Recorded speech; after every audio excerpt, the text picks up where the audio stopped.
శ్రీ శంకరాచార్య విరచిత భజ గోవిందం 14వ రోజు మే 10, 2021. నిన్న 22వ శ్లోకం చదివాము. దాని ఎక్స్ప్లెనేషన్ ఇవాళ కంటిన్యూ చేయాలి. ఒక్కసారి ఆ శ్లోకం చదివి దాని తాలూకా ఇంగ్లీష్లో తాత్పర్యం కూడా చదివిస్తాను. రథ్యాచర్పట విరచిత కంఠః పుణ్యా పుణ్య వివర్జిత పంథః చిత్తో రమతే బాలోన్మత్త వదేవ. He who wears a dress made of rags that lie about in the streets, he who walks in the path that is beyond merit and demerit, the yogin whose mind is given up to the yoga revels just as a child or as a madman. Yoga revels అంటే in Brahman అని రాసింది. అంతవరకు చదివాము. దాని తాలూకా explanation తో వాళ్ళ continue చేయాలి. This verse is ascribed to Yogananda.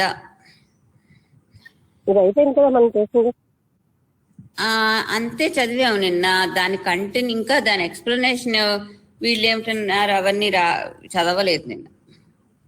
ఒక తాత్పర్యం ఒక్కటే చదివి అంతే వదిలేసాం. ఈ వర్స్ తాలూకు ఎక్స్ప్లెనేషను.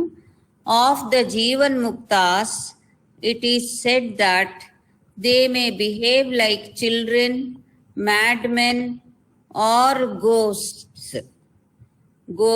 అని బ్రాకెట్ లో బాలోన్మత్త పిశాచవత్ అని రాశారు. అంటే జీవన్ముక్తులు పిచ్చివాళ్ళలా ఉండొచ్చు, చిన్నపిల్లల్లా ఉండొచ్చు, బాలోన్మత్త పిశాచంలా ఉండొచ్చు. ఎలాగైనా వాళ్ళు ప్రవర్తించాలి. జీవన్ముక్తులు ఏ విధంగా ఉండాలని లేదు. ఎందుకంటే వాళ్ళ మనస్సు బ్రహ్మంలో లైన్ అయిపోయింది. అటువంటి వాళ్ళని యోగులు అని వ్యవహరిస్తారు. వాళ్ళు ఏ విధంగానైనా ఉండొచ్చు. వాళ్ళకి ఏ రకంగా ఉన్నా వాళ్ళ వాళ్ళకి కర్మ అంటది. There is no rule for them. They do not live under.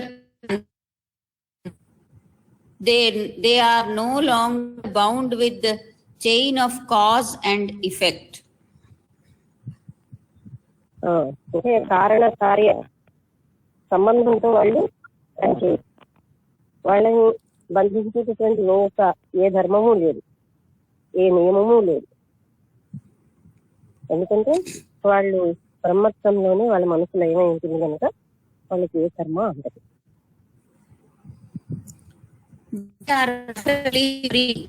Totally and absolutely free. Free. They are perfectly free. వాళ్ళు ఎప్పుడు స్వేచ్ఛగా ఉంటారు. అంటే ఇది నేను తెలుగులో చెప్పిస్తాను, మామూలుగా ఎక్స్ప్లెయిన్ చేస్తాను కదా. చదవగానే అందుకే అలా అనిపిస్తుంది. Their outer appearance may often be misleading. వాళ్ళు బయట కనబడేది ఎప్పుడు కూడా మిస్లీడింగ్ గా ఉంటుందంటే తప్పు మార్గంలోకి తీసుకెళ్లేటట్టుగా అనిపిస్తుంది.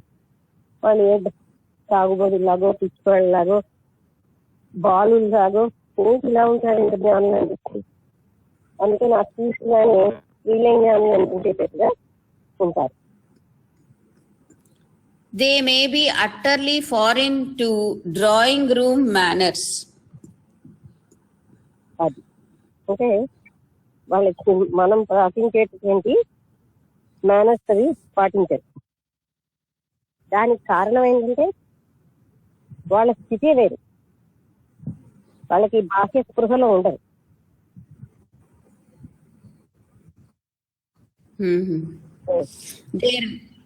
Their ways of behavior may be mysterious and unpredictable. They any convention. అక్కడ ముందు అర్థం కాదు, వినబడలేదు. Their ways of behavior may be mysterious and unpredictable. అదే వాళ్ళు ప్రవర్తించే తీరు చాలా ఆశ్చర్యంగాను ఊహకు అతీతంగానూ ఉంటుంది. వాళ్ళు ఇలా విధంగా ఉంటారని మనం చెప్పలేము. They may not conform to any convention. ఏ రకమైనటువంటి సాంప్రదాయాలకి బద్ధంగా వాళ్ళు ఉండరు. Right and wrong do not apply to them. Merit and demerit do not belong to them. ఇది రైట్, ఇది రాంగ్, ఇలాంటివన్నీ కూడా వాళ్ళకి ఎట్లా కాదు. మెరిట్ డిమెరిట్ అంటే ఇది మంచిది, ఇది చెడ్డది, అంటే వీళ్ళు చాలా మంచి గొప్పవారు, వీళ్ళు ఏమి పనికిరాని వాళ్ళు, ఇది కూడా వాళ్ళకి ఏది అట్లా ఇంకా వాళ్ళు ఏమి పట్టించుకోరు, వాళ్ళకి ఏమి సంబంధం ఉండదు. Right and wrong do not apply to them. ఎలాగవుతుంది? వాళ్ళకి అట్లా అవ్వదు. వాళ్ళకి ధర్మాధర్మాలతో సంబంధం ఉండదు.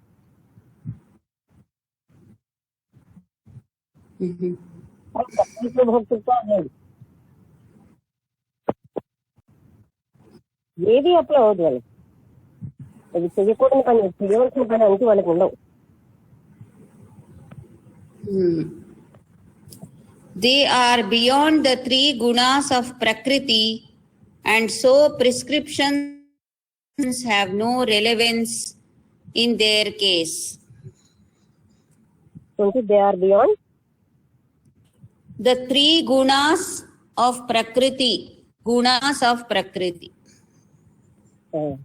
ప్రకృతి మూడు గుణాలు అంటే రజస్, సత్వ, రజస్, తమం. వాళ్ళు అతీతంగా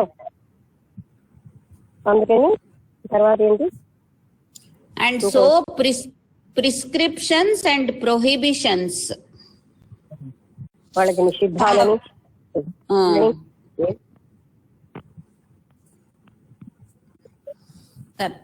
తర్వాత they are not victims to the vagaries of the world. అంటే ప్రపంచంలో ఉన్న ఎన్నో రకాలైనటువంటి వ్యాగరీస్ అంటే మన అందరినీ భ్రమించి పెట్టేటటువంటి వాటి అన్నిటికీ కూడా వాళ్ళు ఏసి ప్రభావితం అయ్యారు. ప్రాపంచిక టెంప్టేషన్స్ కానీ ఎన్నో ఆందోళనలు ఈ దేనికి వాళ్ళు చెప్పారు. They are Brahman mad. They are Brahman mad. వాళ్ళు బయటకు మాటగా నిజంగా బ్రహ్మతత్వం అయిపోయి. They have no bodies. It is the unlightened that attribute bodies and activities to them. అది అంటే వాళ్ళకి శరీరంలో ఉన్న శరీరము అన్న భావన లేదు. అందుకని దే హ్యావ్ నో బాడీస్ అంటే శరీరం నాది అనే స్థితిలో వాళ్ళు ఉండరు. వాళ్ళకి శరీరమే లేని స్థితిలో ఉంటారు. అందుకని శరీరానికి సంబంధించిన ఏసి వాళ్ళకి ఆపాదించలేదు. లక్ష్మి, ఇది ఒక రకమైనటువంటి స్థితి కదా. ఆ స్థితిలో జీవితం మామూలుగానే గడుపుతూ ఉంటారా వీళ్ళు? చెప్తున్నారుగా ఇప్పుడు అన్ని ఎలా గడుపుతారని. వాళ్ళకి అసలంగా బాహ్యస్పృహ ఉండదు. బ్రహ్మస్థితిలో లయమైన బ్రహ్మానంద స్థితిలో ఉంటారు వాళ్ళు. అలా నార్మల్ యాక్టివిటీస్ ఇవి అందరూ ఒకలా ఉంటారని లేదు.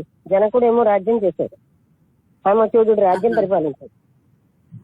అయితే ఒక్కొక్కరు ఒక్కొక్కరు ఉంటారు. వాళ్ళు ఇలా ఉన్నారు, వీళ్ళు ఇలా ఎందుకు లేదన్నట్టు వాళ్ళకి నిశ్చితాలు లేవు, వాళ్ళకి ఎప్పుడు లేదు, వాళ్ళు చేసిందే ధర్మం.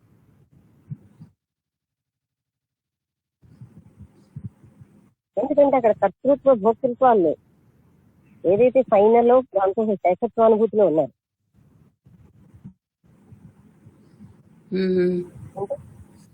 మనం అది దేవతానుభవానికే పెద్ద పొందిపోతాం. సకల దేవతలు ఏ శక్తితో చేస్తున్నారో అది తానైపోయింది. ఇంకా ఆయన ఎవరు అతని సర్వని అంట. పరబ్రహ్మాన్ని పరబ్రహ్మరత్నం అయిపోయింది. ఆయన్ని నియమించే శక్తి లేదు ప్రపంచంలో.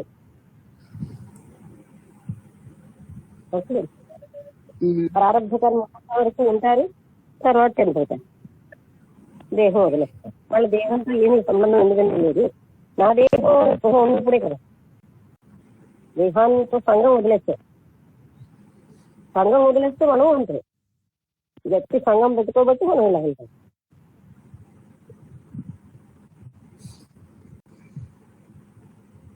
కొన్ని విషయాలు ఎలా ఉంటాయంటే నిష్పత్తి బాధగా అనిపించచ్చు, కానీ అక్కడ విషయం ఏంటి అనేది ఇప్పుడు మనకు మనసు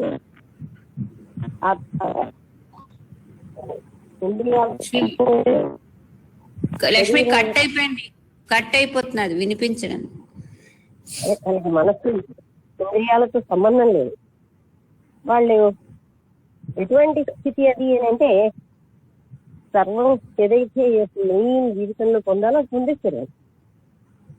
దాంతో లైవ్ అయిపోయి ఉన్నారు. వాళ్ళని నియమించే వాళ్ళే.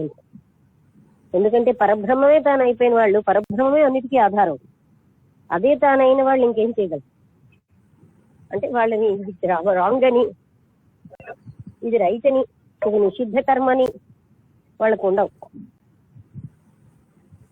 అర్థమైందా?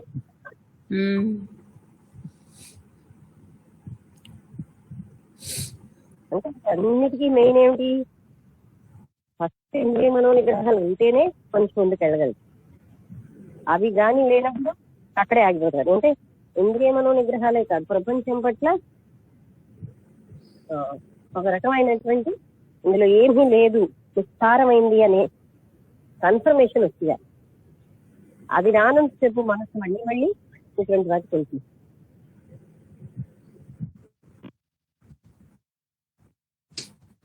అర్థమైంది కదా?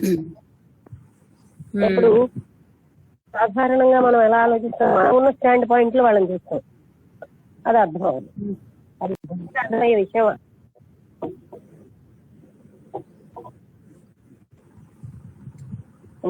అర్థమవుతుంది.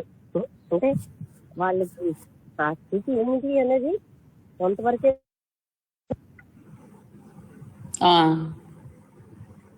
ఎందుకంటే మనం ఆ స్థితిలో లేము కాబట్టి అది చెప్పలేదు. అది చెప్పడానికి స్థితి లక్షణాలు చెప్పగలుగుతాం అంతే.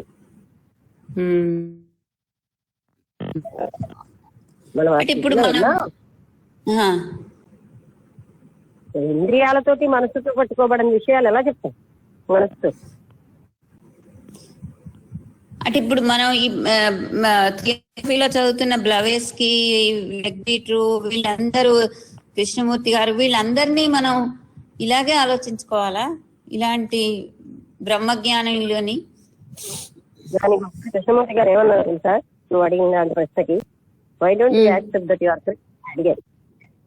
వై డోంట్ యు యాక్సెప్ట్ ఏంటి యాక్సెప్ట్? మీరు క్రీస్తు అని ఎందుకు ఒప్పుకోరు అని అడిగారు. వినబడలేదా? వినిపించడం లేదు. ఏమిటో ఆఖరి ముక్క. మీరు క్రీస్తు అని ఎందుకని ఒప్పుకోరు అని ఆయన అడిగారు. ఎందుకంటే క్రీస్తు అవతారమే ఆయన అని, క్రీస్తు ఆయన చూసేవారు ఫారెనర్స్ అంతా. అప్పుడు అన్నారు, హౌ డస్ ఇట్ మ్యాటర్ అన్నారు. దానివల్ల ఏం లాభం అన్నారు. ఇవాళ క్రీస్తు అంటారు, రేపు మామూలుగా వాళ్ళు ఎన్లైటెండ్ అని అంటే మనం ఎంతవరకు తీసుకుంటున్నాం అన్నది అక్కడ ముఖ్యమైన విషయం. అవునా కదా? మనం ఇవాళ ఓహో ఆహా అంటుంది మన మనసు, మళ్ళీ పడిపోతాం. మామూలే దేని మనకు సామంతుంది. క్రీస్తు అంటేనేమో కృష్ణమూర్తి నమ్మని వాళ్ళు. విషయం తెలుసుకోవడం అక్కడ వాళ్ళ సాక్షాత్తు కదా. త్రిపురాదేవి వచ్చినా నమ్మని వాళ్ళు ఎక్కడ నమ్మరు. నమ్మని తనం అన్న దాన్ని జయించలేకపోతున్నాం మనం. అపనమ్మకం అది తెలియక అలా గొప్ప గుణం అనుకుంటాయి. అదేం గొప్ప గుణం కాదు. కూడా ఒక జబ్బు. దానివల్ల హానే కానీ మంచి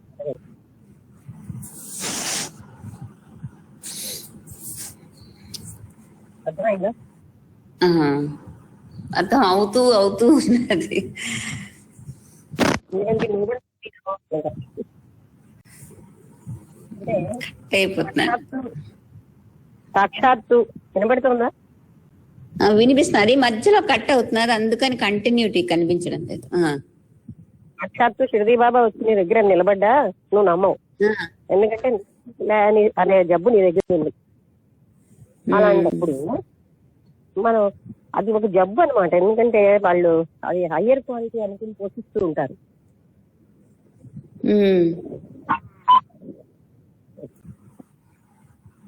మనకు చాలా ఇగ్నోరెన్సెస్ ఉన్నాయి ఇలాంటివి, అంటే అజ్ఞానం. కావాలి హయ్యర్ క్వాలిటీ కాదు. నెక్స్ట్ ఏంటంటే నమ్ముతూ అపనమ్మకం వల్ల మనసు స్థూలవత్వం తెచ్చేస్తుంది అని హింసాత్మకమైన పనులు చేస్తుంది. ఆ స్థూలత్వం ఉన్న మనసు సంభవం కాదు. అర్థమైందా? నమ్మకం ఉన్న మనసు అది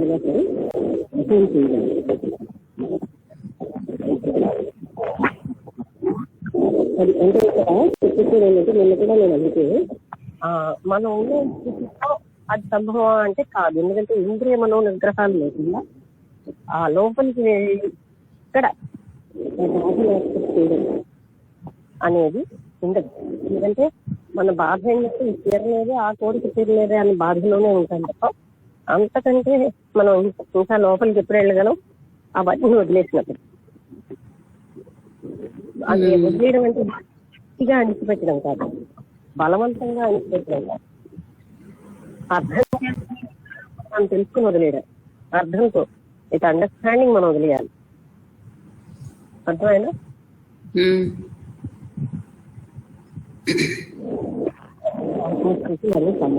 ఇప్పుడు ఇప్పుడున్న మనకేంటంటే అయితే స్థూలంగా ఉన్నాం మనం. అంటే మనం స్థూలమైనటువంటి స్పందనతో ఉంది మన స్థితి. విశ్వాసి తీసుకునేటువంటి ఆ స్థితి మనకి రాలేదు. అది ఎప్పుడు వస్తుంది? ఏంటి?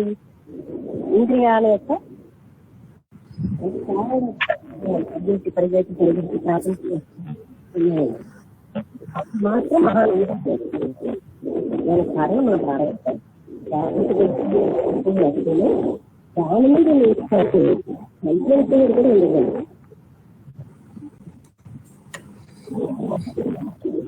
అది నమ్మని అడ్వాన్స్డ్ కాన్సెప్ట్. వాల్యూస్ ఎలా ఉండొచ్చు?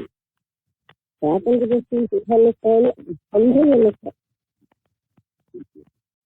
పైగా చేత చూడని క్వాలిటీ అనుకుంటాం. అంటే అది డిగ్రేడెడ్ క్వాలిటీ అని మనకు తెలియదు. అర్థమైందా?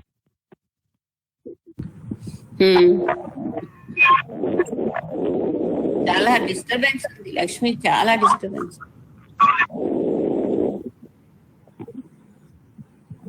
హలో,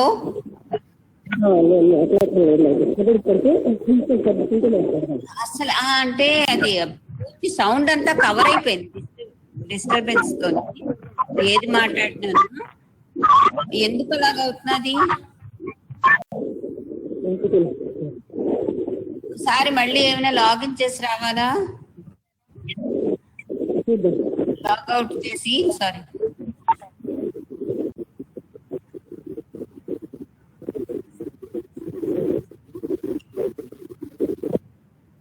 ఇక్కడ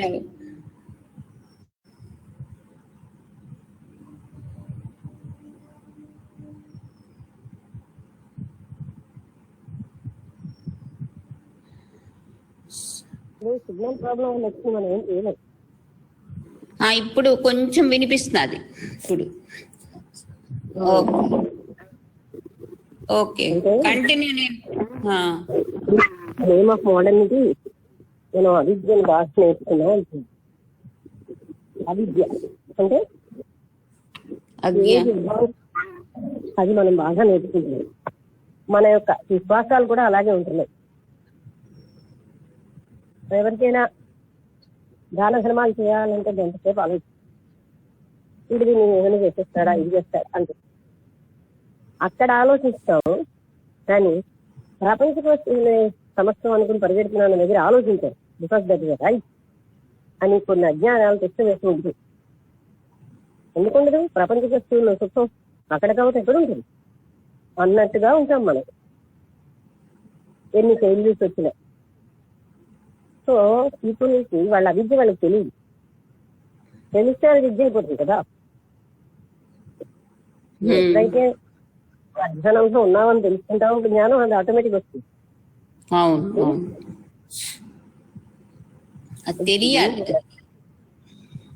అది కూడా ఇప్పుడు ఏంటంటే ఎక్కువ చాలా మందికి నమ్మకం ఉంటుంది, దానికి సమానం ఉంటాయి.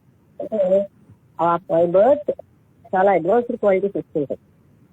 కొంతమంది బై బర్త్ అపనమ్మకం, అంటే మేబీ ఎవరో కొన్ని స్కాలర్స్ అడ్మైర్ చేయొచ్చు.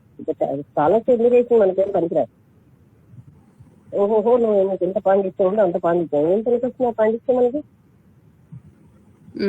అక్కడ అహంకారం ఉండాలి, సరే సమర్పణ ఉండాలి, ఇంద్రియ మనోనిగ్రహాలు ఉండాలి, రైట్ యాటిట్యూడ్ ఉండాలి. అది అవన్నీ లేనప్పుడు ఎన్నో అవగుణాలు మనకు వచ్చేసి పెట్టగట్టుతున్నాయి. పైగా మనం ఎలా ఉంటామంటే అవే మహాగుణాలుగా ఉంటాం. అందుకే ఒక జ్ఞాని దగ్గరికి వెళ్తే మనకి ఎలా ప్రవర్తించాలో తెలుసు. వాళ్ళ వాల్యూస్ లేదు, మన వాల్యూస్ లేదు. మనం ప్రాపంచికతకి ఇచ్చిన వాల్యూ వాళ్ళు ఇవ్వరు, వాళ్ళు ఇన్నర్కి ఇచ్చిన వాల్యూ మనం ఇవ్వం. మనం సోవర్కి ఇస్తాం, వాళ్ళు ఇన్నర్గా నువ్వేంటని చూస్తారు.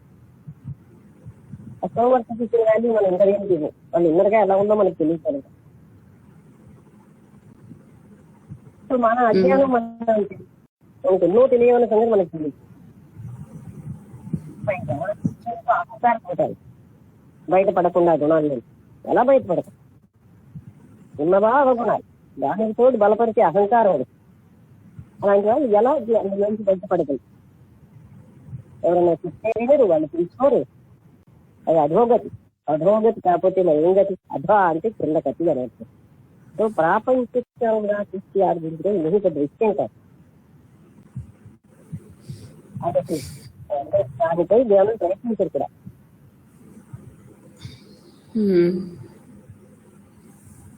మన వాల్యూస్ చాలా మారాలి. ఆ నిరహంకార స్థితి రావాలంటే ముందు మనకున్న రాంగ్ వాల్యూస్ అన్ని మారాలి. వాళ్ళు ఎక్కువ ఫేమస్ అయిపోయేది అంటే వాళ్ళు చాలా గ్రేట్ ఉన్న మనకి. అది ఏం గ్రేట్ అది? అలాంటిది మారితే అప్పుడు మనలో కూడా సారం లేదు, మన తెలుసు మనకి అన్ని పెట్టుకున్నాం. అసత్యపు అజ్ఞానపు అవిద్యతో ఉన్న వాల్యూస్ పెట్టుకుని మనం ఏమో వాటితో లంపటం పెట్టుకుని అవి మనకేమో వాళ్ళ జ్ఞానం రాలేదంటే ఎలా వస్తుంది? లంపటాలు తగ్గాలి, వీటి మీద ఆసక్తి తగ్గాలి, ఇవి మనకు సర్వాన్ని ఇస్తాయన్న బతికి తగ్గాలి. మనలో ఉన్న ఎన్ని దోషాలు మనం గ్రహించాలి. కోటానికి దోషాలతో జీవిస్తున్నాం. మనం ఒప్పుకుంటే వాళ్ళు బాధపడతారు, ఎందుకంటే మనలో అన్ని అహంకారంతో ఎన్నో దోషాలు ఉంటాయి. అని మనకు ఎలా అనుకుంటాం? మనం చాలా ప్యూర్ అనుకుంటాం. అన్ని రాంగ్ వాల్యూస్ ఉంటే ఎన్ని రకాలుగా మనం దోషాలతో ఉంటాము.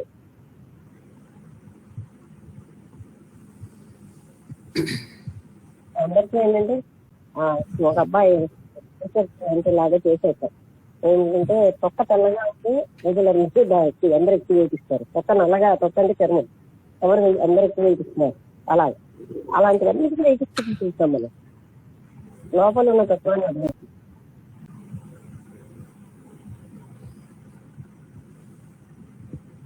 ఏదైతే చాలా అంటే ఇప్పుడు కారు ఎర్ర రంగులో ఉంటేనే బ్లూ రంగులో ఉంటేనే అది ఏ రంగు అయితే మనకు అనవసరం. ఒకటేంటంటే మనం దాన్ని తయారు చేయలేం. అటువంటి దానికి మనం పాజిటివ్నెస్ పెట్టిస్తున్నాం. ఇవన్నీ ఒకటి కాదు, చెప్తే జనరల్ టైం అవుతుంది అన్నమాట. ప్రతి దానికి వాల్యూస్ కూడా మనకి అలాగే రాంగ్ వాల్యూస్ ఉన్నాయి. అందుకే ఒక నీలైన గోపాల్ బాబా అనే సమదీత ఒక ఇంటికి తీసుకొచ్చారు సుభద్ర గారిని.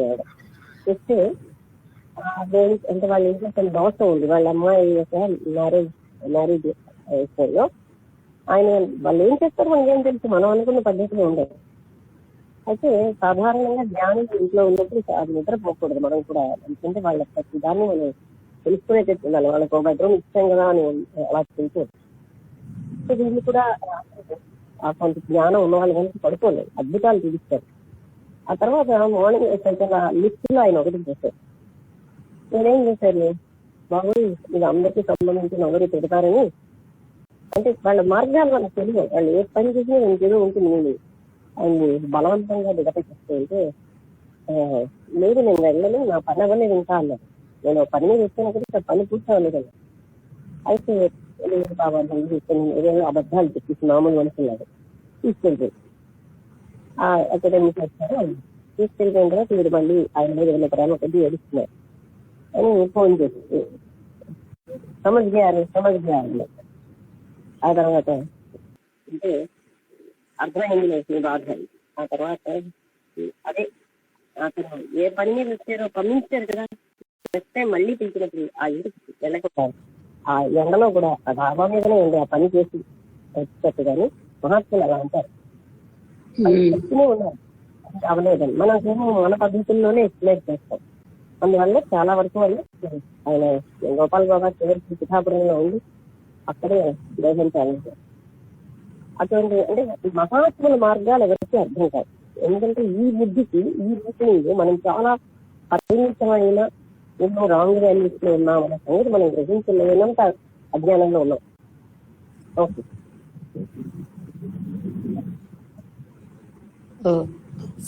ఓకే చదివినా నెక్స్ట్. ఒక ఆయన అధర్మంగా డబ్బులు సంపాదించి వచ్చాడు అని. అది మనకేం తెలుసు, మామూలుగా వచ్చాడు ఆయన, మనం అందరం గొప్పవాడు అనుకుంటున్నాం. రాగానే కష్టంగా మొదలైతే పో అని. అదే మిగతా వాళ్ళకి ఏంటి అతని నుండి కసుకున్నాడు. అలాగే మహాత్ముల మార్గాలు, ఎందుకంటే వాళ్ళకి ఎన్నో తెలుస్తాయి మన విషయంలో. మన గత జన్మలు తెలిసిపోతాయి, మన దోషాలు తెలుస్తాయి, మన మంచులు తెలుస్తాయి, మన అవగించిన భూతాలు తెలుస్తాయి, చెడులు తెలుస్తాయి. మనకేం తెలియదు, వాళ్ళకి తెలియదు అనుకుంటాం. మనకి ఏం తెలియదు, ఇంద్రియ సుఖాలు ఇంద్రియాలకు సంబంధించిన విషయాలు తప్ప మనకి ఏది తెలియదు. మనకి ఏది తెలియదు మనకు తెలిస్తే అప్పుడు మనం ముందుకు ఎదగలుగుతాం.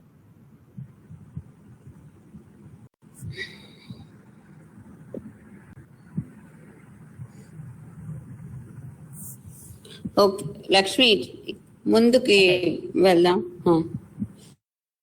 20 నెక్స్ట్ శ్లోకం చదువుతాను. మీకు కొంచెం మా వెదర్ బాగులేదు, ఎప్పుడైనా ఆఫ్ అయిపోవచ్చు, అందుకని. అందరి పరిస్థితి అలాగే ఉంది. సిగ్నల్ ప్రాబ్లం ఎవరికో తెలియదు. చాలా నిన్నటి నుంచి విపరీతమైనటువంటి గాలి వాన అన్నమాట, అందుకని రాత్రి కూడా పోయింది. నేను ఆ శ్లోకం చదువుతాను. నెక్స్ట్ 23.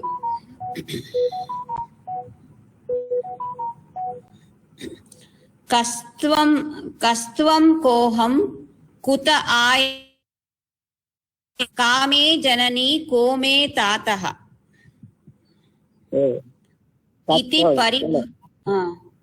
ఇతి పరిభావయ సర్వమసారం విశ్వం త్యక్త్వా. చదివి ఆపు, మళ్ళీ ఏం పర్వాలేదు. తత్వం ఓహం నేనేవని కుత ఆయా ఎక్కడి నుంచి వచ్చాను.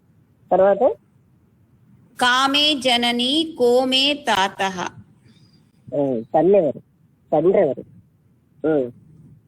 ఇతి పరిభావయ సర్వమసారం ఇలాగ ఆలోచి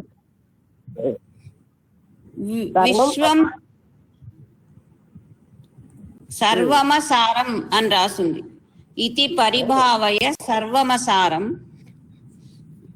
సర్వము అసారమైంది, సారం లేనిది. విశ్వం త్యక్త్వా స్వప్న విచారం. విశ్వం త్యక్త్వా స్వప్న విచారం. అంటే కుత ఎక్కడి నుంచి వచ్చేది. కుత ఆయాత అంటే అది. అంటే ఇందులో ఏం చెప్తున్నారంటే నిజబడివి నేనెవరి, తల్లెవరు, తండ్రెవరు, ఇలాగా ఇదంతా కూడా ఆలోచిస్తే ఇదంతా నిస్సారమైనటువంటి జగత్తు, ఇదంతా ఒక స్వప్నం లాంటిది అని మనకి తెలుస్తుంది. ఇవన్నీ వ్యర్థం అనమాట.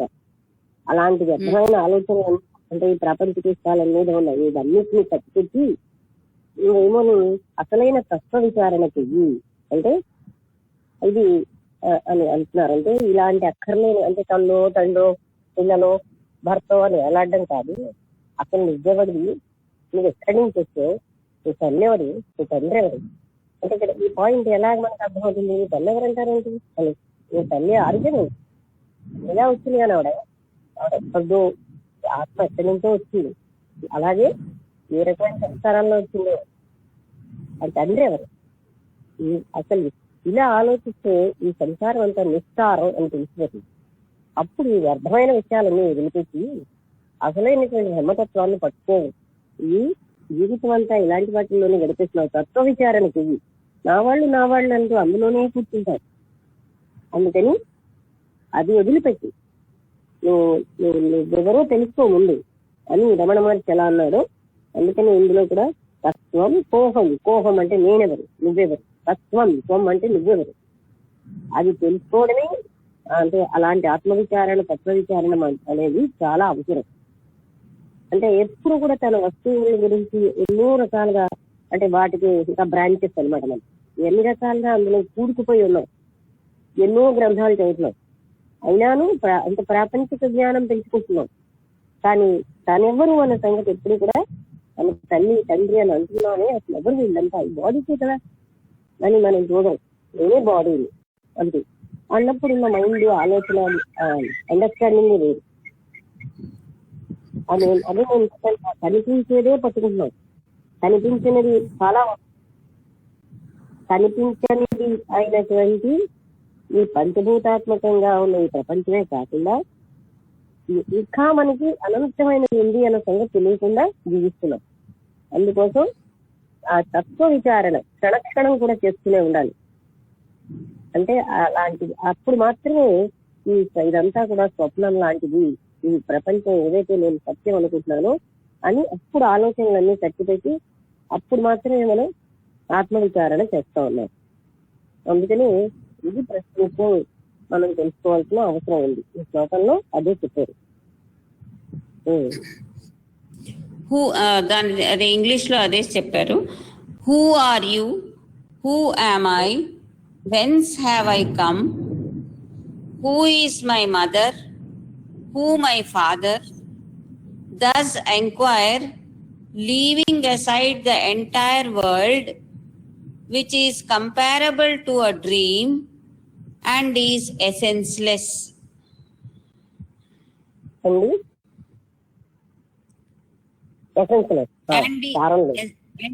Essenceless.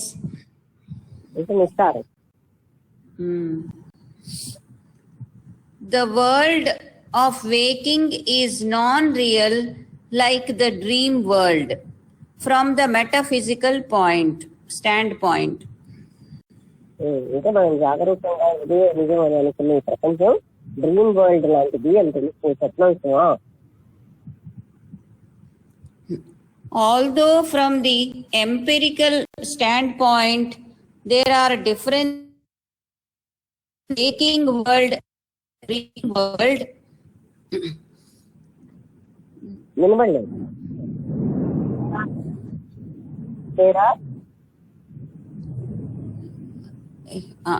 మళ్ళీ చదువుతాను. There are different waking world and the dream world. They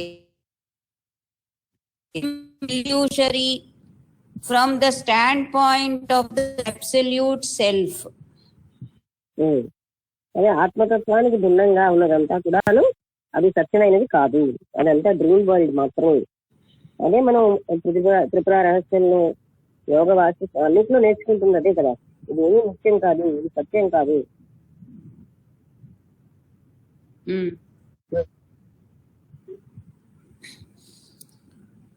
The things that constitute the waking world are the objects of perception.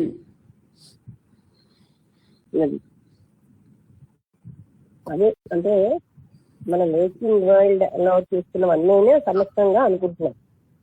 ఏంటి మళ్ళీ ఆ వాక్యం చదివి? The things that constitute the waking world are the option, even as the dream contents are.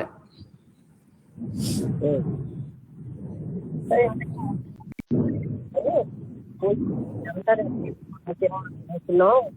ఇది ఇదంతా కాదు నిజమో అని అట్లయిన నీ తత్వాన్ని నువ్వు ఆలోచించుకుంటే ఇవన్నీ అన్రియల్, నిస్సారమైనవి ఉన్నాయి, ఇదంతా స్వప్నతుల్యమైనది అని తెలుసుకో అని చెప్తున్నారు అనమాట.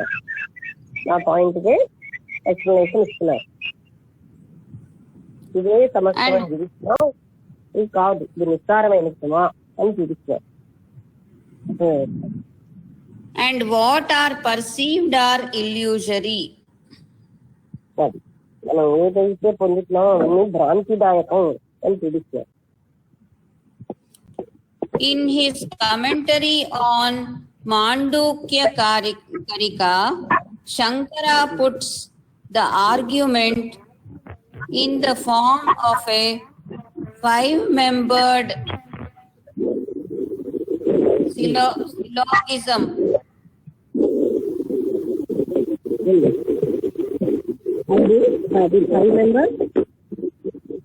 Syllogism అని రాసుంది, SYLLOGISM.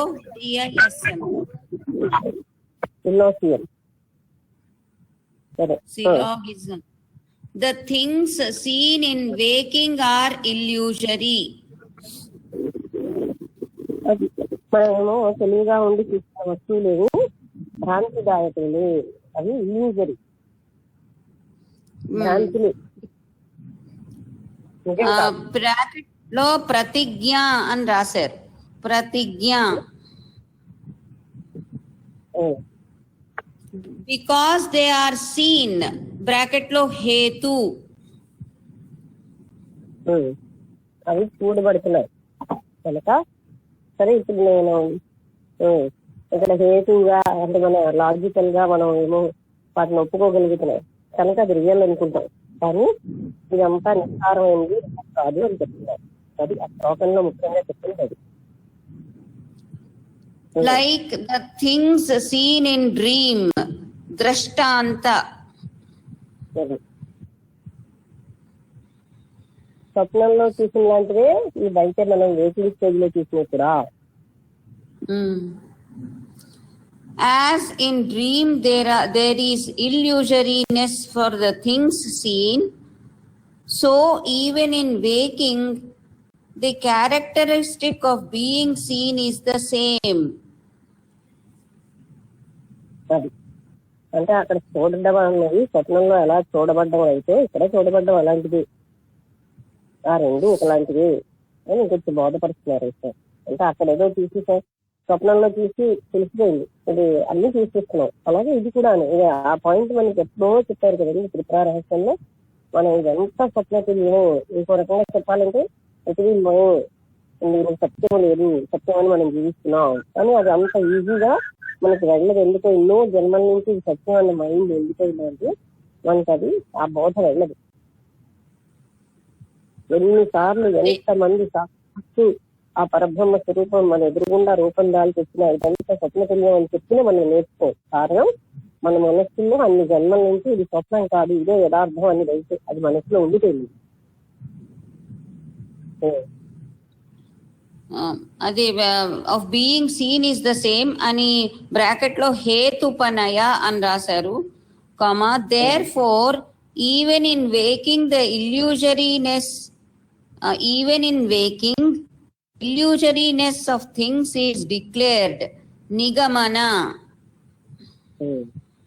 అదే చెప్తున్నారు కదా. మరి అంటే మనం ఎంతగా ఉన్నా సరే అది వేకింగ్ లో ఉన్నాను, ఆ ఇల్యూజరీనెస్ మనకేమో అంటే చెప్తున్నా సరే మనం ఫీల్ అవుతున్నాం, డిక్లేర్ చేస్తున్నారు ఎంత అది ఇల్యూజరీ సుమా, ఇది భ్రాంతి, ఇది కేవలంగా ప్రతిబింబం అని త్రిపుర రహస్యంలోనే మనం నేర్చుకున్నాం. Another reason for classing the world of waking with the dream world is that it వినబడలేదు, సిగ్నల్ ప్రాబ్లం. ఇక్కడ బాగోలేదు. Another reason for classing the world of waking with the dream world is that it too is evanescent, evanescent, temporary. అంటే ఇది కూడా అశాశ్వతం అని చెప్తున్నారు.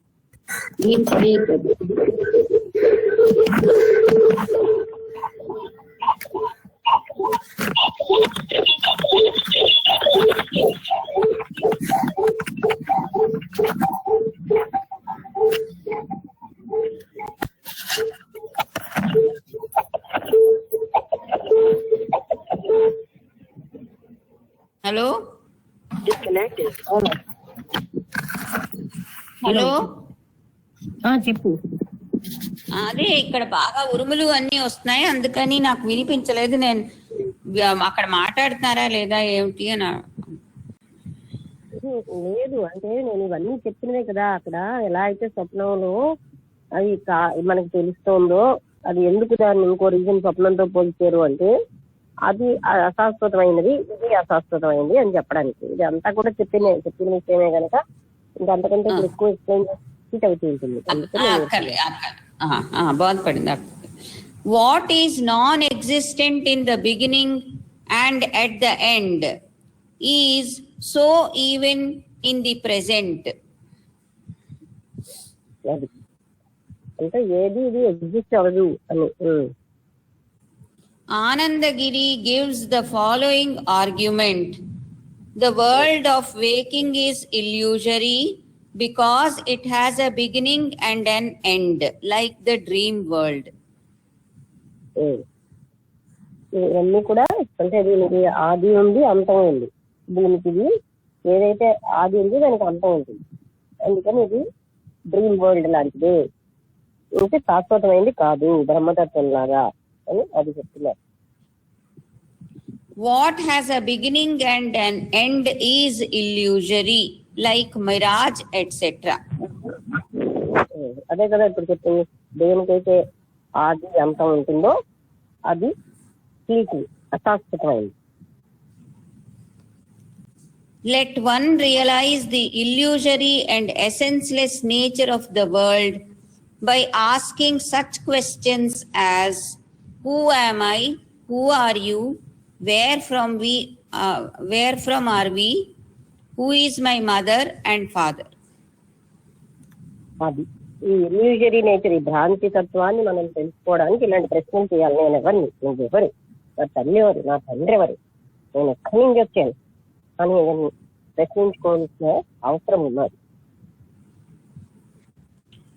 Are the dream ego and non-ego real?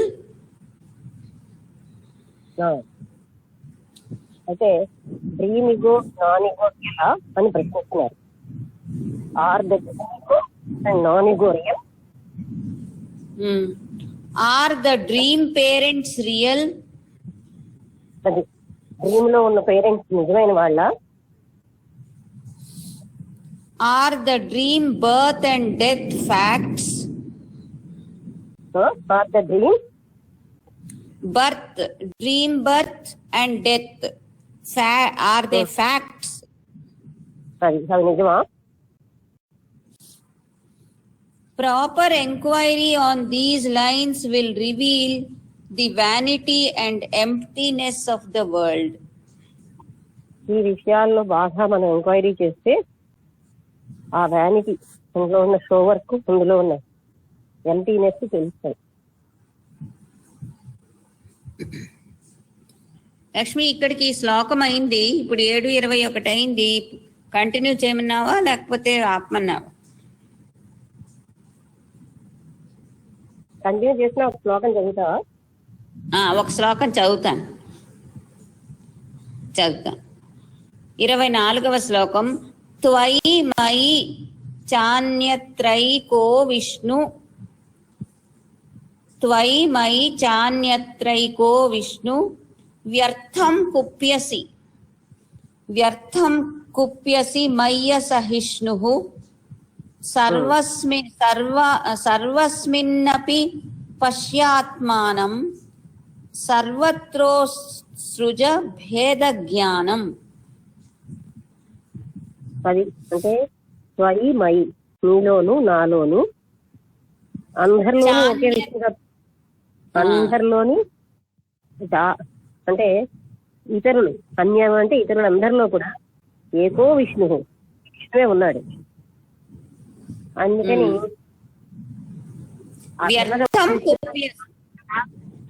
వ్యర్థం అంటే ఇది అవగాహన చేసుకోకపోతే, అంటే ఇది అర్థం చేసుకోకపోతే అంతటా ఉన్నది ఒక్క పరబ్రహ్మ తత్వమే. విష్ణు అంటే ఇక్కడ అర్థం అదే. ఎన్నిసార్లు చెప్పినా ఇంకా వినే ఓపిక లేకపోవడం అంటే మనకి ఎలా ఉంటుందబ్బా ఎందుకులే ఈ తత్వం అనిపిస్తూ ఉంటుంది.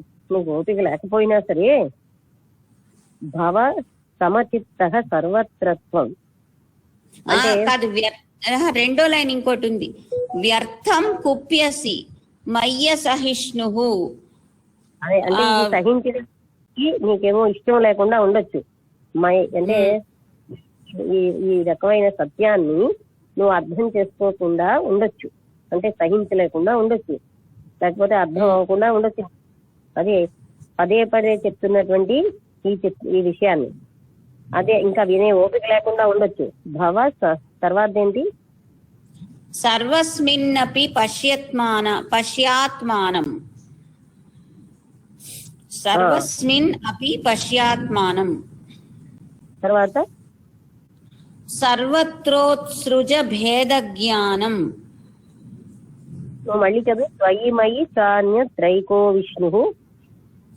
వ్యర్థం కుప్యసి కోపం, వ్యర్థం కుప్యసి మయ్య సహిష్ణుః సర్వస్మిన్ అపి పశ్యాత్మానం సర్వత్రోత్సృజ భేదాజ్ఞానం.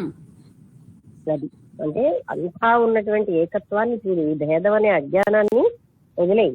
అంటే ఇంకోటి ఏం చెప్తున్నారు, ఇది నీకు నచ్చినా నచ్చకపోయినా ఇది మాత్రం సత్యం. అది తెలిసిన వాడే సమచిత్తంతో ఉంటాడు, సమత్వ బుద్ధితో. అందుకని ఇది నీలో నాలో అందరిలో ఒకే ఒక విష్ణువు అంటే పరమాత్మ తత్వం ఒక్కటే ఉంది. అది తప్ప ఇది నీకు వినడానికి నచ్చినా నచ్చకపోయినా, ఈ సత్యాన్ని నువ్వు అర్థం చేసుకోకపోయినా ఇదే పరమసత్యం. అంటే అబ్బా ఎన్నిసార్లు వింటాం ఈ విషయం, మేము అందరం వేరువేరుగా ఉన్నాం కదా అనిపించవచ్చు. ఇది మాత్రమే సత్యం. అంటే నువ్వు నిజంగా విష్ణు పొందాలి అంటే నువ్వు ఎక్కువగా ఆ సమచిత్వాన్ని అంటే సమతత్వాన్ని తెలుసుకో. అంటే ఎప్పుడైతే అంతర్లో ఒకటే అని ఉంటో అప్పుడు ఏంటవుతుంది, సమత్వం వస్తుంది, సమచిత్త స్థితి వస్తుంది. అది అంటే అందరిలో అంతటా ఉన్నది ఒక్కటే సుమా, ఇన్ని లేవు, వేరువేరుగా కనబడేది ఏది లేదు. అదే ఇంగ్లీష్ లో కూడా అదే రాశారు, in you in me and elsewhere. Latha English లో ఇప్పుడు ఆపి, ఎందుకంటే నేను చెప్పేది అప్పుడు నువ్వు అది అనవసరం. ఇప్పుడు అంటే మనకి ఏంటంటే అలాగే ఉంది, నువ్వు చెప్పినట్టుగానే ఉన్నారు అందులో కూడా. చెప్పినట్టుగా లేకపోయినా నువ్వు ఆపొద్దు. ఎందుకంటే పాయింట్ ఏంటంటే విషయం టాపిక్ కొంచెం ఇటు అటు మనం విస్తరించి చెప్పేటప్పుడు ఎగ్జాక్ట్ గా ఉండకపోయినా మళ్ళీ అక్కడికి వస్తాం కదా. అందుకని అంతటిలో ఉన్నది ఒకటే విష్ణుతత్వం, ఒకటే పరబ్రహ్మతత్వం. అందుకని అది నీకు ఇది నచ్చకపోవచ్చు, అర్థం చేసుకోలేకపోయినా పదే పదే నీకు చెప్పబడుతూనే ఉంటుంది విషయం. నువ్వేమో అది ఓపిక లేకపోయినా, వినే ఓపిక లేకపోయినా నువ్వు చిరాకు పడుతున్నావు ఇష్టం లేకుండా. కానీ ఇదే పరమసత్యం.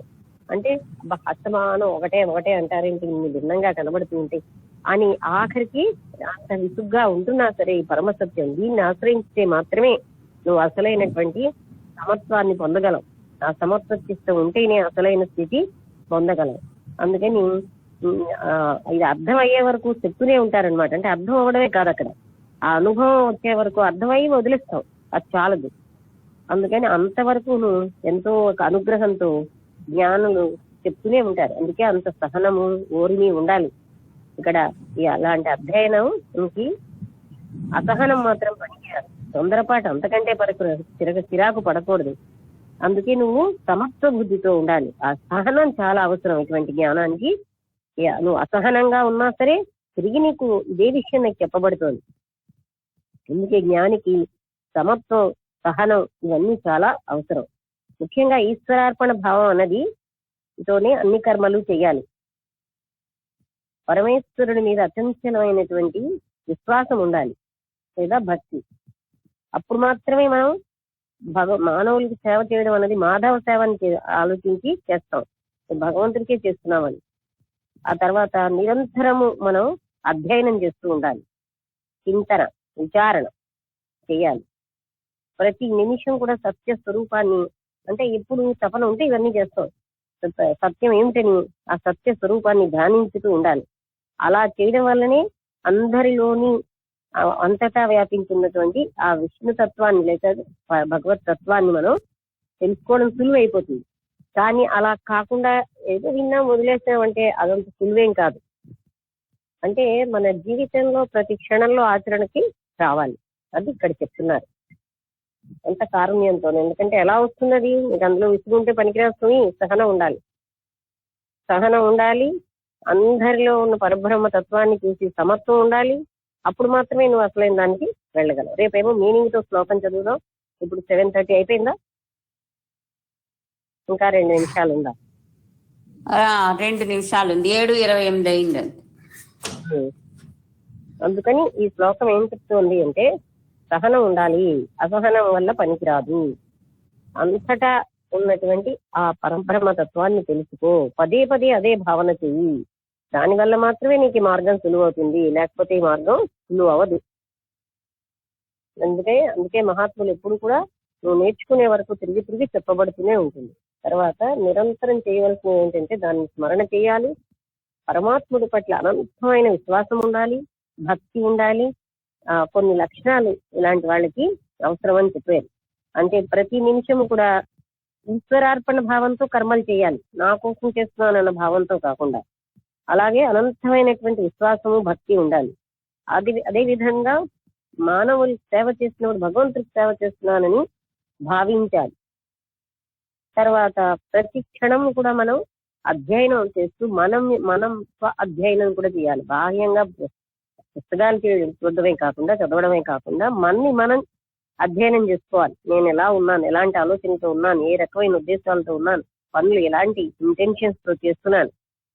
అలాగే ఆ సత్య స్వరూపం ఎప్పుడు నిరంతరం ధ్యానం చేయాలి దాని మీద.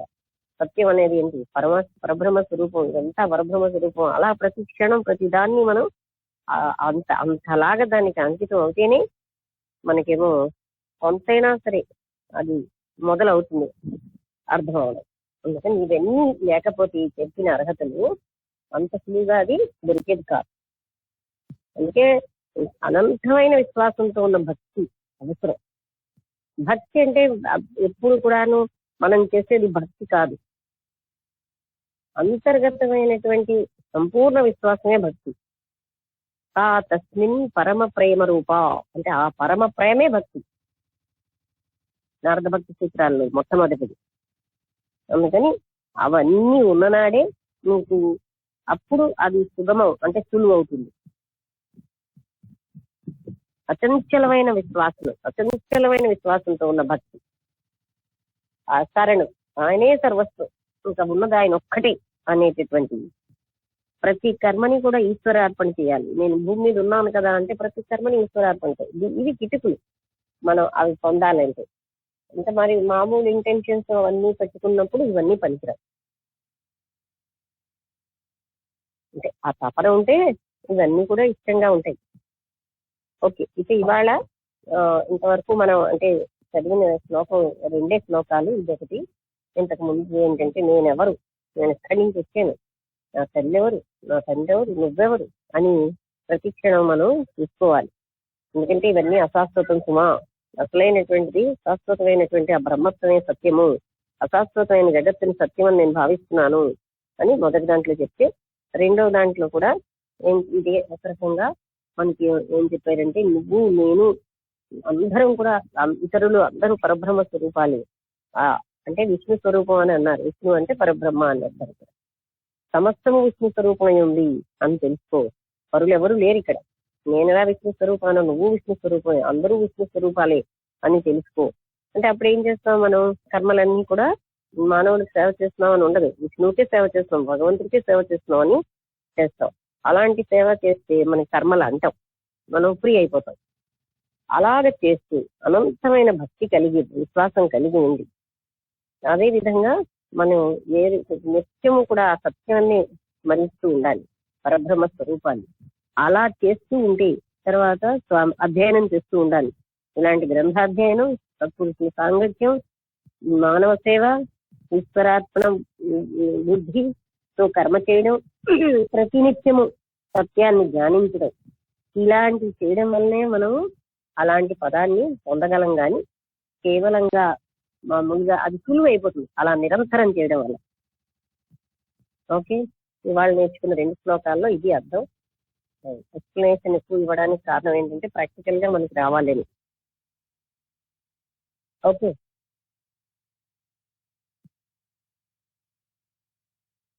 ఎవరైనా విషయం మీద మీరు ఈ మధ్య ఎవరు మాట్లాడడం, ఒకళ్ళిద్దరు తప్ప మాట్లాడటం లేదు. ఏమి తెలుసుకోవటం సులువుగా లేదనా ఏంటి?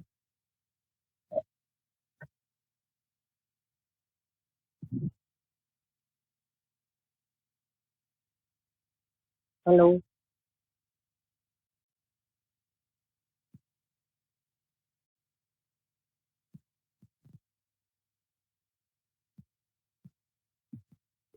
మీకు ఇప్పుడు ఎవరైనా మాట్లాడండి, లేదా మీకు ఏమైనా సందేహాలు ఉన్నా అడగండి.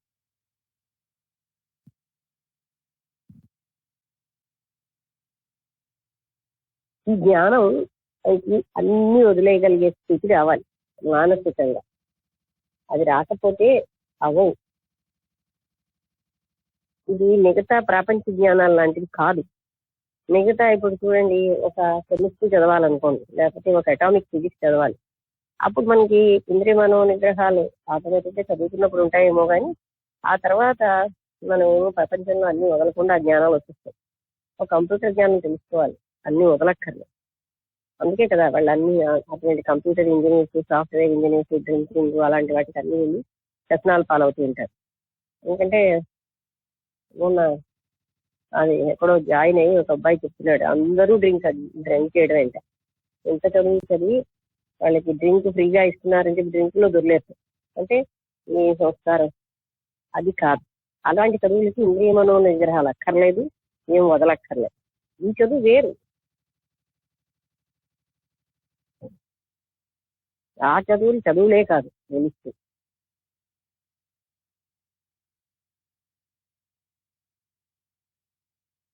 ధనం సులువుగా ఆర్జించడానికి పనికొచ్చింది.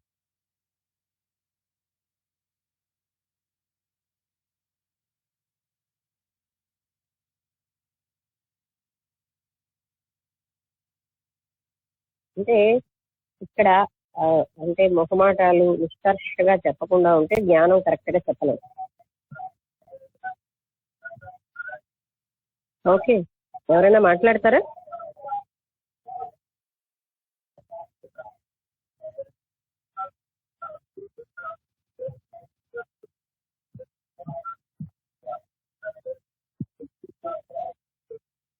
వినిపిస్తున్నారా? నేను మాట్లాడుతుంటే వినవడ్డం మానేస్తున్నా. వినిపిస్తుంది మేడం. ఎందుకంటే సడన్ గా వినబడ్డం కూడా మానేస్తుంది కదా.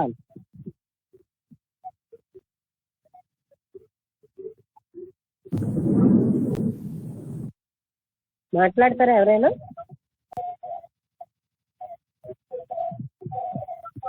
ఎందుకంటే పాయింట్ చెప్పమనుకోండి, ప్రాపంచిక జ్ఞానం లాంటిది కాదు ఇది, ఏదో హెడ్ లెర్నింగ్ లో పెట్టుకునే జ్ఞానం కాదు.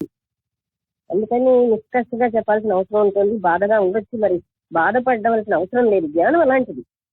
మరి అలాగ నేను చెప్పలేదనుకోండి, నేను కరెక్ట్ గా చెప్పింది అన్నాను. మిగతా మనం ఏదో ఏదో చదివియో ఎంఏఓ ఎంఎస్సీఓ చేశాం, ఆ జ్ఞానాలు వేరు.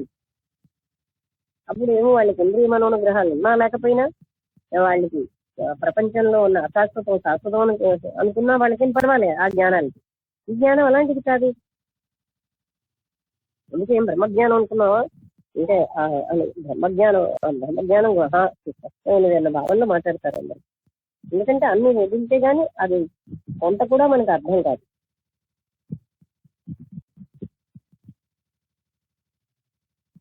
ఎవరైనా మాట్లాడతారా? నమస్తే మేడం గారు. టెస్ట్ లాగా మనం ఎంత వదిలేమన్నది బట్టి మన స్థితి ఉంటుంది, మన ఎదుగుదల. మానసికంగా మనం ప్రవర్తితో సంబంధం లేదు ఇక్కడ. Utter sincerity and utter honesty ఉండాలి. ఓకే, చెప్పండి. నమస్తే మేడం గారు. ఓకే, ఇవాళ చెప్పిన దాంట్లో ఏంటంటే ప్రతి ఒక్కరిలోని విష్ణు స్వరూపాన్ని చూసుకుంటూ ఉండాలి. కానీ ప్రతి ఒక్కరూ కూడా ఆ స్థితికి, ప్రతి ఒక్కరిలోనూ కూడా నీలోని పరమాత్మ ఉన్నాడు, నాలోని పరమాత్మ ఉన్నాడు, ప్రతి జీవులోని కూడా పరమాత్మ ఉన్నాడు అనే విషయాన్ని ప్రతి ఒక్కరూ కూడా అర్థం చేసుకుని ఆయన కోసమే తప్పిస్తూ ఉండాలి. ఏ పని చేసినా సరే, అది ఎలాంటి పని అయినా సరే, నిష్కామ కర్మతోటి చేసినటువంటి ప్రతి పని కూడా ఈశ్వరార్పణం చేయాలండి. నేను చేస్తున్నాను అనే దానికి వదిలేసి ఇదంతా కూడా భగవంతుడి కృప వల్లే జరుగుతోంది. ఏది చేసినా సరే అన్నీ ఆ భగవంతుడికి అర్పణం చేసుకుంటూ, ఇదంతా నువ్వు ఇచ్చిందే స్వామి, నేను చేసింది ఏమీ లేదు అని చెప్పేసి నిత్యం ఆయన్నే ధ్యానిస్తూ ఆయన కోసమే తప్పిస్తూ ఉండి ప్రతి క్షణం ఆయన కోసమే ఈ తపన అనేటువంటిది ఉంటే, ఇప్పుడు మీరు చెప్పినటువంటి విషయాలను కూడా ఏమింటాయని చెప్పేసి కాకుండా మీలాంటి వాళ్ళు ఎంతో కరుణతోటి మాలాంటి వాళ్ళకి ఏంటంటే వీళ్ళు ఎంత అజ్ఞానంలో ఉన్నారు, జ్ఞానాన్ని ఇవ్వాలి. ఎప్పుడు ఉన్నవి ఎప్పుడు ఇంకా ఇదే అగాధంలో కూరుకుపోతూ ఉండడం కాకుండా ఎప్పటికైనా మారకుండా ఉంటామా అనేటువంటి ఒక మంచి ప్రేమతోటి కరుణతోటి మాకు ఇంత మహోన్నతమైనటువంటి వాక్యాలను మాకు రోజు కూడా మీరు వివరిస్తున్నారండి. ఇది మేము ఎంతవరకు అర్థం చేసుకోగలము అంటే నిరంతరం కూడా దానికోసం ప్రయత్నం చేస్తూ ఉంటే ఎప్పటికైనా ఆ పరమాత్మ యొక్క తత్వాన్ని పొందలేమా అనేది అనిపిస్తుందండి. కానీ చేస్తామండి తప్పకుండాను. మీ యొక్క ఆశీస్సులతోటి మేమందరం కూడా ముందుకు వెళ్ళి పరమాత్మ యొక్క తత్వాన్ని అనుభవిస్తే ఏదైనా సరే ఆనందం అనేటువంటిది ఉంటుందండి. ఆ ఆనందం అనేటువంటిది ఏంటంటే ఆ పరమాత్మత్వం తప్ప ఇంకోటి ఏమీ లేదండి. శాశ్వతమైనది ఏదో, శక్తివంతమైనది ఏదో, మహోన్నతమైనది ఏదో దాన్నే చేరుకోవాలండి. నాలో ఉండే అజ్ఞానాన్ని మాలాంటి వాళ్ళ కోసం, నాలాంటి వాళ్ళ కోసం ఇంత విషయాన్ని మీరు బాగా చెప్తున్నందుకు ధన్యవాదాలండి. కృతజ్ఞతలండి. నమస్తే అండి, బాగా చెప్పారు. అందుకని అంటే ఇది ఏంటి అంటే మనం చేయవలసిన పని అన్నది మనకు అర్థమవుతుంది. అంటే ఒకటి ఏంటంటే ఈ జ్ఞాన తపన వాళ్ళకి అది ఇష్టం ఉంటుంది. అలా కాకుండా ప్రాపంచిక తపన ఉన్నప్పుడు దీని మీద అంత ఇష్టం కూడా రాదు. అంటే అవి అంత లోతుగా ఉంటాయి అన్నమాట. శరీరంలో కణాలన్నీ కూడా స్థూలం అయిపోతాయి. ప్రాపంచిక తపన ఉన్న వాళ్ళకి చాలా స్థూలత్వంతో ఉంటారు.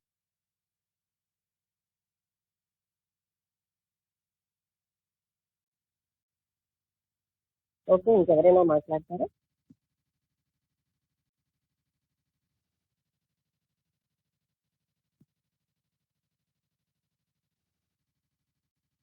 ఈ జ్ఞానం విషయంలో అంటే విన్న అందరికీ కూడా అర్హత వచ్చేస్తుంది అని కాదు, అర్హత వచ్చింది కావాలనుకున్న వాళ్ళు తప్పించుతూ.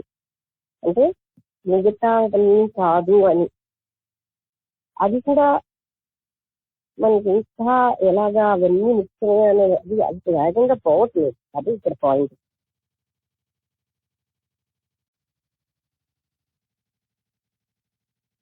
ఎందుకంటే అంత సత్యంగా మనం తీసుకున్న నాడే ముందుకు వెళ్ళగలం.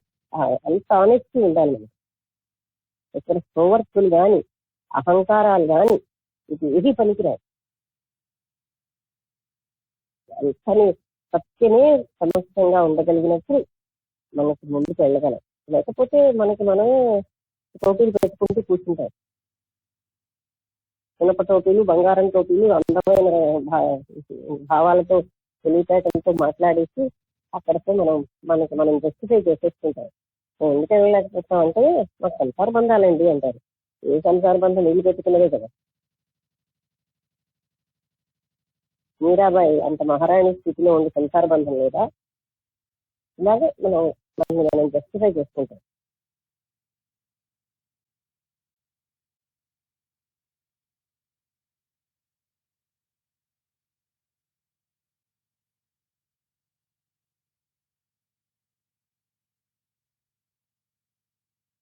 మైత్రేయ సంసారంలోనే ఉంది. ఆమె మరి అదే కావాలని కోరుకోలేదు. ఎందరో ఉన్నారు ఇలాగ. ఇంకా ఇప్పుడు ఎందరో సామాన్య స్త్రీలు కూడా మనకు తెలియకుండా ఉన్నారు, పురుషులు ఉన్నారు. అంటే ఇలాంటి చెప్పండి కదా, టోపీలు పెట్టుకుంటూ జీవించడం వల్ల మనం అందులోనే కూరుకుపోతున్నాం.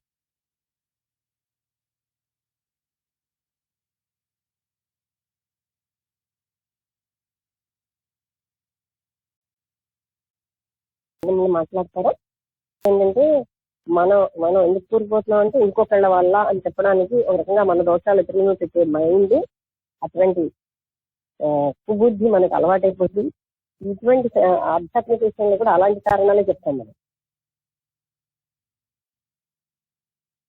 నిన్న చూస్తున్నాం కదా, తాను విత్తరేళ్ళని నిర్దయతో చూస్తున్నానని నేను బాధపడుతున్నాడు అనే విషయం ఆత్మ బాధపడుతూ ఉంటుంది. అక్కడ ఇతరులలో ఉన్న పరమాత్మతత్వం అది అని మనం గుర్తించలేకపోవడం వల్ల ఆత్మతత్వం బాధపడుతుంది. అది ఆ బాధ ఎవరు గ్రహిస్తున్నాడు? ఈ ఇంద్రియ సుఖాల్లో ఉన్న వ్యక్తికి.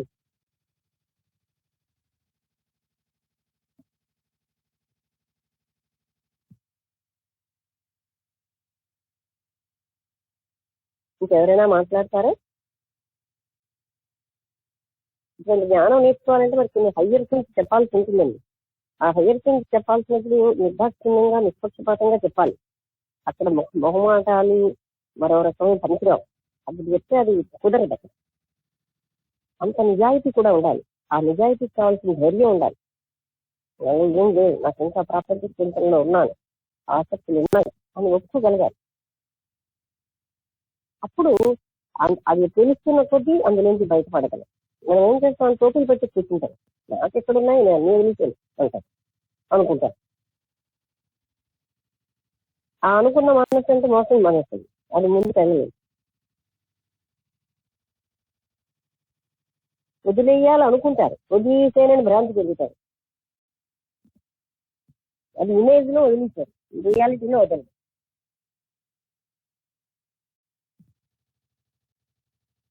ఓకే, ఇంకేదైనా? నమస్తే మేడం. నమస్తే. నేను అనురాధ. చాలా బాగా చెప్తున్నారమ్మా, చాలా బాగా అర్థమవుతుంది. అది ఇంప్లిమెంటేషన్, అది ఆచరణలో పెట్టాలి అంటే కొన్ని ప్రాబ్లమ్స్ ఫేస్ చేయాల్సి వస్తుందండి.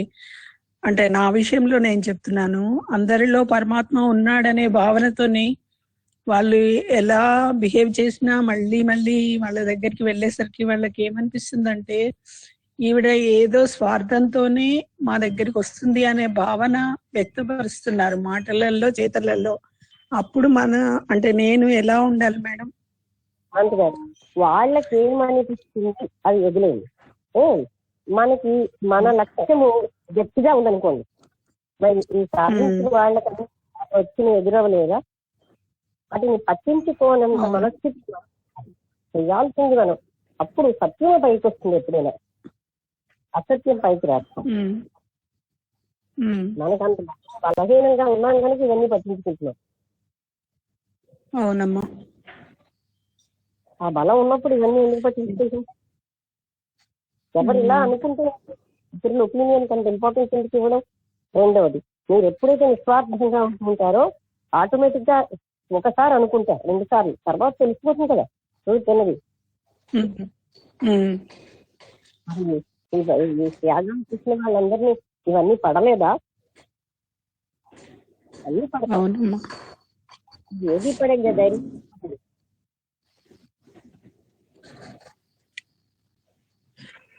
చాలా సంతోషం అమ్మా, చాలా వివరణ ఇచ్చారు. అలా ఉండే ప్రయత్నం చేస్తానమ్మా. ధన్యవాదములు. ఆటలు పడాలి, మనల్ని రిలేటెడ్ గా చూస్తారు, దాన్ని భరించగలగాలి, అవన్నీ మరి ఏదైనా దానికి రెడీ అవ్వాలి కదండి. ఒకటి కావాలన్నప్పుడు మనకి అది సత్యం కనుక దానికోసం నేను ఏదైనా అంకితం చేస్తాను. మరి మొదటి వాళ్ళని సజీవనం చేసేసారు, దానికి కూడా రెడీ అయిపోయారు వాళ్ళు. ఆ సత్య పవర్ అంత. సత్యం చెప్పినందుకు సజీవనం చేశారు కదా బ్రూలోని ప్రాపర్ని. అలాగనే సత్యం చెప్పినందుకు కదా ప్రాపర్టీస్ చేసించారు. ఆ సత్యం కోసం ఏదైనా నిన్న రాత్రి క్లాస్ కూడా చాలా బాగుందమ్మా. ఇలాగే బాధల గురించి చెప్పారు. అంటే ఎంత ఎక్కువ బాధలు పడితే అంత మనలోకి మనం ప్రయాణం చేస్తాము, వైరాగ్య భావన వస్తుంది అనేది అర్థమైందమ్మా నిన్న రాత్రి క్లాస్ లో. నాకు అది ఎంతవరకు కరెక్ట్ నాకు తెలియదు కానీ నిన్న రాత్రి క్లాస్ లో నేను ఫస్ట్ విషయం ఏంటంటే ప్రపంచంలో సారం లేదన్న విషయం తెలిసేక ఆ బాధ మనకు అర్థమవుతుంది. బాధలో ఉన్న ప్లస్ పాయింట్ తెలుసు. ప్రపంచ విషయాల్లో అని మోహము, వాటి పట్ల ఆసక్తి లేని మనస్సుకి అంటే అప్పుడు ఇవన్నీ లోపల నుంచి అర్థమవుతాయి. అందుకే నేను గురువు అక్కర్లేదు, లోపలే మనకు అన్ని చెప్తుంటాను. అంటే మీ స్థాయి వాళ్ళకి గురువు అవసరం లేదమ్మా. నా స్థాయి వాళ్ళకి మీ ద్వారానే నేను ఇవన్నీ తెలుసుకుంటున్నాను కాబట్టి గురువు చాలా ముఖ్యం అమ్మా. నేను ప్రాపంచిక అంటే ఇంద్రియ మనోనిగ్రహాలు ఉన్నాక అప్పుడు ఆ మనసులో బాధ అది అక్కడ ఎవరు చెప్పలేదు కదా. అప్పుడు లోపల నుంచే మనకు తెలుస్తుంది, అక్కడి నుంచి తెలుస్తుందని నేను చెప్పాను కదా. మనం ఏం చేస్తున్నాము, ఇంద్రియ పెట్టుకుని ఉంటాం. నా స్థాయి నీ స్థాయి కాదు, ఆ నిజాయితీగా చూద్దాం మనకి. మీకు అర్థమైందా?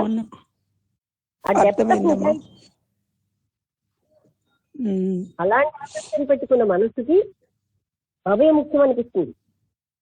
ఆ బాధకు కూడా ఇతరుల కోసం బాధ జనించదు అక్కడ. అది ముందు అర్హత. మీ పాయింట్ అర్థమైందా? అప్పుడు ఏంటంటే బాధ, నేను ఇతరులని దయతో చూడలేదే అన్న బాధ ఎప్పుడు వస్తుంది? ఇప్పుడంతా సోవర్క్ బాధే. ఎప్పుడు వస్తుంది? ఎప్పుడైతే ప్రాపంచిక విషయాల్లో సారం లేదు అని తెలిసిపోయిందో అప్పుడు ఇంకా బాధ. నేను ఇతరుల పట్ల వాళ్ళని నేను అభిప్రాయాలతో చూస్తున్నానని అప్పుడు ఆ బాధ మనకు తెలుస్తుంది. అంతవరకు తెలియదు ఆ బాధ.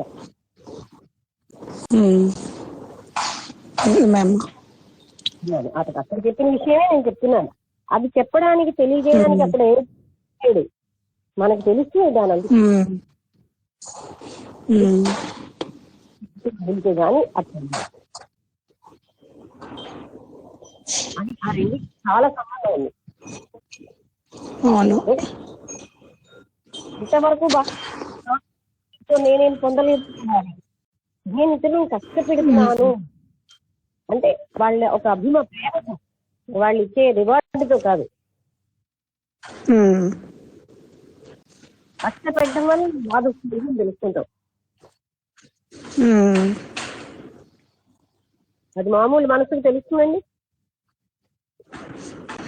అసలు అర్థం చేసుకోవాలంటే చాలా టైం పడుతుందమ్మా. అంటే చాలా విషయాలు మీ ద్వారా తెలుసుకున్నాకే ఇప్పుడిప్పుడే కొంచెం కొంచెం అర్థం అవుతుందమ్మా. ఇంకా నా స్థాయికి ఇంకా టైం పడుతుందేమో మీరు చెప్పిన విషయం తెలుసుకోవాలంటే అని అనిపిస్తుందమ్మా నాకు. నిన్న అక్కడ గురువు ఎవడు లేకుండానే వాళ్ళకి తెలిసిందా లేదా? ఎప్పుడైతే అవునమ్మా విషయాలు వదిలేసినా సరే ఇంకా బాధ ఉన్నది అనేది తెలుసుకుంటుంది మనిషికి. ఆ బాధకు కారణం ఏంటి అంటే ఎవరు లోపలికి రాలేరే, అలాంటి దగ్గర కూడా నాకు బాధ ఉంది అంటే నేను అవుట్ సైడ్ విషయాల్లో నేనే కారణం బాధకి, నేను ఇతరుల కోసం రాంగ్గా ఆలోచిస్తున్నాను అని అప్పుడు తను తెలుసుకోగలడు.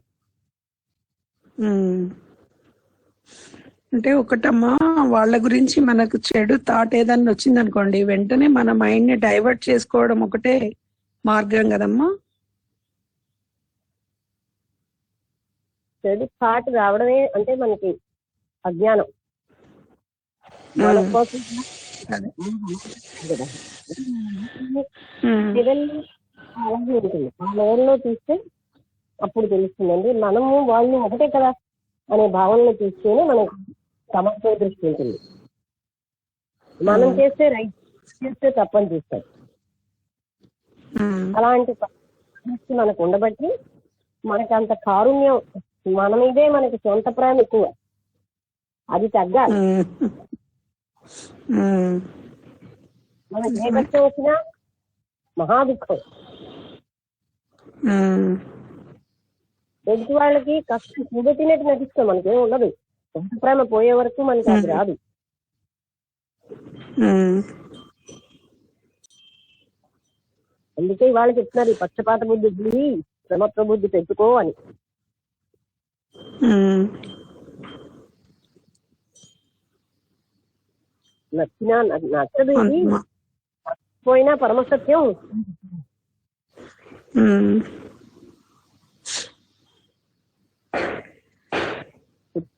చాలా నిరంతరం బాగుందమ్మా మీ వివరణ. నిరంతరం ఆలోచిస్తున్న మనసుకి ఇది ఎంత అంత సులువుగా అర్థమవుతుంది కదా. అంటే అర్థం అవడమే కాదు, అనుభవంలోకి రావడం ఎలా అవుతుంది. ఎప్పుడు మనం చూస్తే నిరంతరం ప్రాపంచిక విషయాలు తగ్గుతుంది మనసు. ఉమ్, ఇది నేను చెప్తాను, నేను చెప్తున్నాను. అర్థమైందమ్మా, ధన్యవాదం. ఉమ్,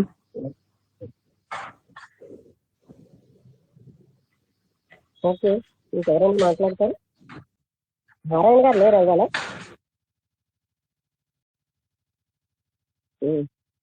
లేరే, ఎంతో పాటికి మాట్లాడు. లేరండి, ఆయనకి ఏంటంటే పేపరు దిద్దే డ్యూటీ వేశారట. ఒక 4 రోజులు క్లాస్కి రానని అన్నారు నిన్న రాత్రి ఫోన్ చేసి. ఓహో, మాట్లాడాలి. సరే, స్పాట్ వేరియేషన్ లో ఉన్నారు.